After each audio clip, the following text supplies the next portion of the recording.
Welcome, dear listeners, to another episode of my podcast where we drink, speak, and, in rare cases, summon the dead. Yes, you heard that right. I've recently come across a rather questionable, let's call it an arcane solution, that allows me to bring back those who've passed on, but only for a short time. And who better to begin this unnatural experiment than Warden of the North, the man whose death broke the realm and whose legacy rebuilt it. Lord Eddard Stark of Winterfell. Ned, welcome. Thank you, Tyrion.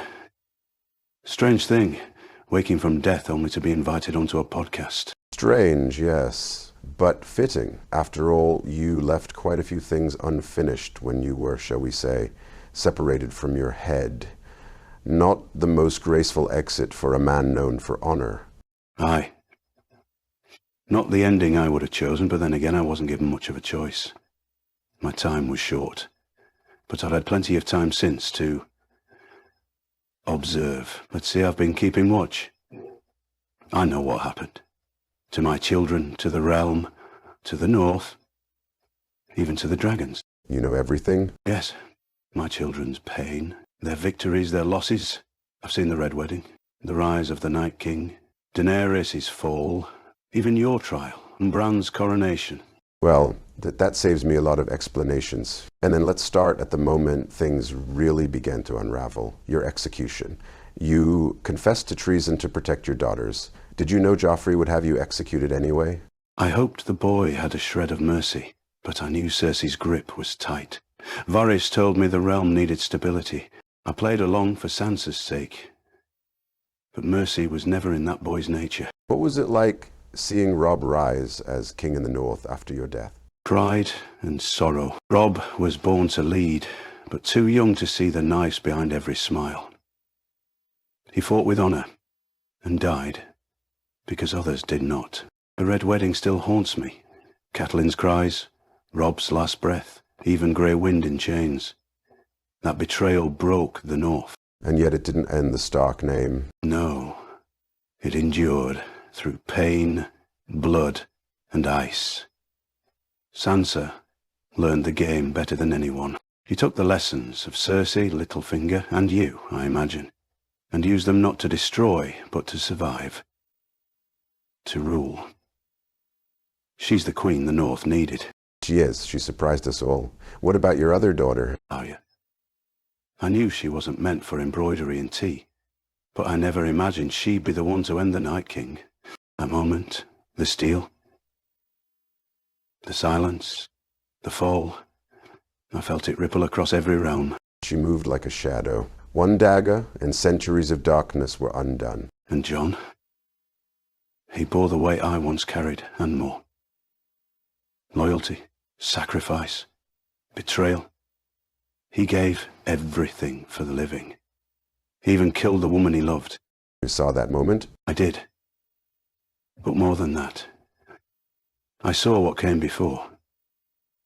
His murder at the hands of his own men at Castle Black. He gave everything for the Watch, and they gave him a blade in return. They feared what he'd become, but death couldn't hold him.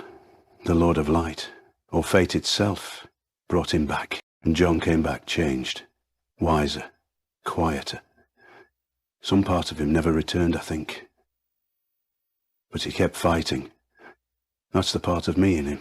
Do you think dying changed him? Not who he was, but perhaps what he carried. Jon never wanted power, never asked for titles. He bore them because others placed them on his shoulders. Even death couldn't take that burden from him. But what I saw in him after was a man who finally understood the cost of every vow, every sacrifice. He didn't come back for thrones. He came back to protect the living, and he did, even when it broke him. He was exiled to the Wall again and left it behind. Some say he went north to live free. Good. Let him be free. He's done enough dying for other people's crowns. You mentioned Theon earlier. You saw what became of him too? I did. He made terrible choices, betraying Robb, taking Winterfell. But his soul was torn between the Starks and the Ironborn. Ramsay broke him. But in the end, he died protecting Bran. He died a Stark. You'd forgive him? You already did. Theon lost his way, but he found his truth. He died protecting Bran, the same boy he once betrayed. That's redemption in its purest form. That's all any of us can ask. Speaking of Bran, the boy who wanted to fly, did you ever think he'd end up on the throne? Never. But he doesn't crave power. That's why he was chosen. The realm needed someone who saw beyond blood and banners. Bran sees the whole tapestry, past, present, and future. And Arya? She sailed west of Westeros, gone exploring. She was never meant to stay still. She was always chasing something. Purpose, vengeance, freedom. I just hope she finds peace out there. She deserves it. They all do. And Rickon. Too young, too wild. His death. I saw it. Ramsay played with him like a wolf with a hare. That broke my heart more than anything. He never had a chance. None of them really did. But they endured. My children are stronger than I ever was. There's one more story I'd like your thoughts on. The end of House Lannister, or what remained of it. Cersei and Jaime. I saw them die beneath the Red Keep, buried in rubble, holding each other. Strange, isn't it? After all the chaos they caused, the lies, the fires, the war, they died like two lovers in a tomb. I found their bodies. Jaime, he had chances to leave, to be better. But in the end, he went back to her. That's what love does. It blinds men. Jaime was more than just a Kingslayer. And Cersei, she was many things.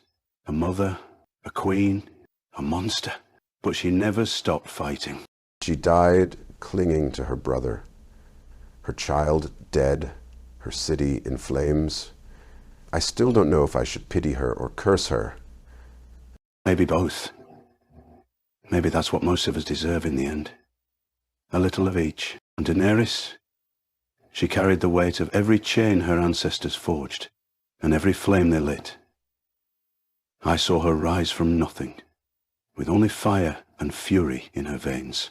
She broke wheels, freed slaves, inspired the hopeless. For a time it looked like she might truly change the world. But power doesn't just corrupt, it isolates. She believed she was right. And when you believe that deeply, you stop hearing anything else. I saw the moment she looked at King's Landing and saw not a city but a threat. She made ashes of the people she swore to protect. And Jon loved her. That's what made it unbearable. He wasn't a cold executioner. He kissed her, held her, and then took her life to save everyone else. That kind of choice, it tears a man apart. He never wanted a throne. He didn't even want to lead, but he was the only one who could stop her. He chose peace over passion. That's the hardest choice a man can make. Now, before you go, before this brief window closes, would you leave a message to the people listening? To those still living, cherish your family, even when they drive you mad. Even when they break your heart. Tell them the truth when it's hard. Protect them, even if the world calls it foolish.